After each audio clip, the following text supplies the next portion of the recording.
Let's get more in the markets with Wall Street's biggest bear, definitely one who is against consensus. Mike Wilson is Morgan Stanley's chief U.S. equity strategist and CIO. Although you're getting more company day after day, Mike, you think that we're in the middle of a bear market rally? We could actually see 5% higher here. 3,900, though, is your end target. What does it look like from now to end of year? Yeah, thanks, Melissa. It's good to see you all. And yeah, I mean, the crowd is moving in the right direction. And that is, I would say, a necessary condition for a bottom, but not sufficient.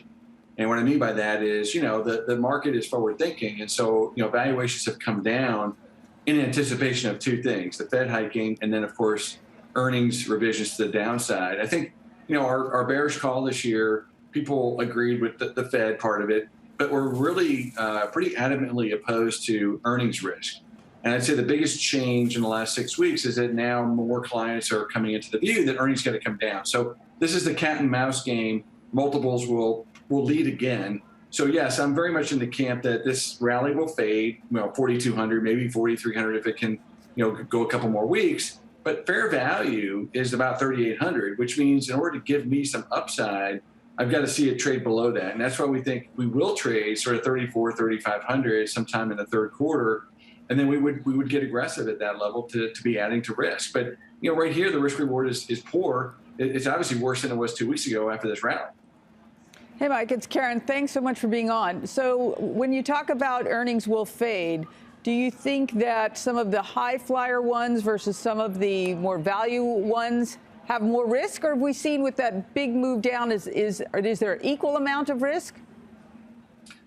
Yeah, no, that's the right way to think about it, Karen. I think it's actually almost name by name. So it's not value versus growth or, tech versus banks or anything like that. I mean, look, we over-earned during the pandemic, right? Companies benefited from the stimulus and having lower costs. So I think we have an over-earning issue kind of across the entire market, and we need to see numbers come down. Where is it most acute? Probably consumer discretionary. Well, the good news is we're seeing some of that come down. Technology still is an area of over-earning. So it has nothing to do with valuations. It's just that technology companies were probably one of the biggest beneficiaries of work from home.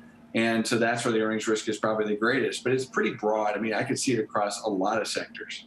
Hey, Mike, it's Tim. Yeah, semis are up 6% last month. So if anything, some of the most cyclical stuff actually has had a pretty decent rally. But I'd like to ask you about just the retail factor and flows. And some part of your job is at least to understand where positioning is.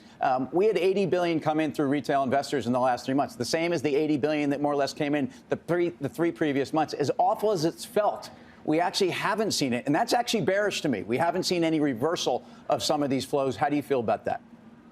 Yeah, I agree with that, Tim. We've been writing about this quite a bit with help from our colleagues in the trading platform, basically suggesting what you just said, which is effectively, the asset manager community, the active traders, they've de-risked quite a bit. But the asset owner community, including retail and individuals, that community has not sold yet. And let's not forget they put in over $1 trillion in 2021 post the vaccine. So absolutely, we think we will see that group fade and distribute stock and take some profits and hunker down a bit when the numbers come down. And that has, that's the part I think that people will be fooled on, because sentiment is bearish, but we haven't seen the negative flows yet from the asset owner community.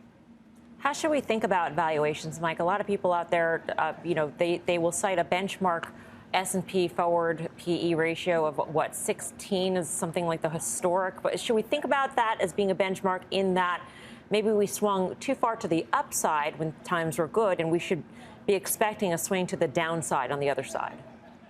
Valuation is always tricky. So we have a framework that tries to incorporate both rates and then an equity risk premium, because then you can say, okay, which side of this is out of whack?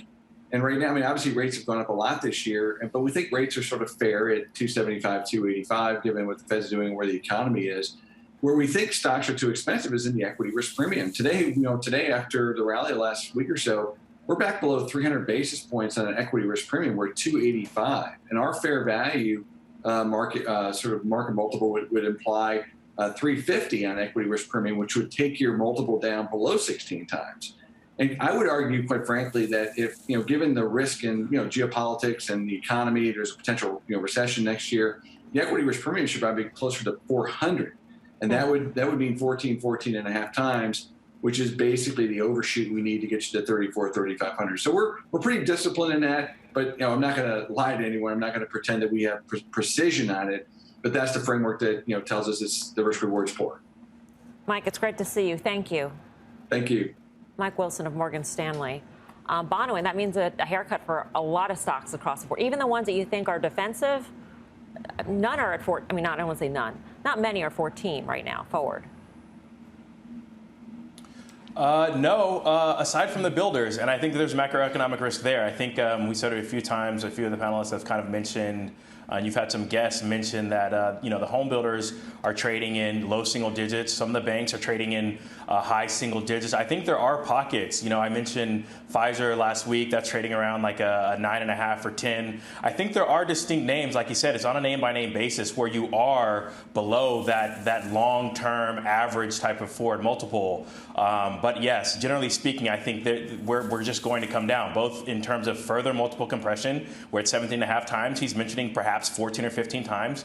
And then in terms of the actual earnings that come to fruit. So, I think low single digits, mid single digits, I think you're relatively safe there. But I think there's probably downside risk across the board. How do you process that, Karen? I mean, in terms of your holdings of Meta, of Alphabet, all of them are trading above 14. I think Meta's closest to 16 forward. So just doing the math roughly, it gets 15.75, I thought, of what he was saying. If we're at 285 plus the 350 risk premium, right, that gets me to about 15.75. I just think, some companies aren't going to be there. On average, they will. But I think companies with the kind of moat that they have and the business they have, with the margins they have, and the cash, if you back out the cash, they're in fact cheaper. Probably Alphabet, not Meta, yes. So for all that, I'm hanging on to them. Yeah, I think you're getting opportunities to trade the mega cap techs, and I think that's what you should be doing here. Look at Amazon, up 5%, up 20% in 5 days.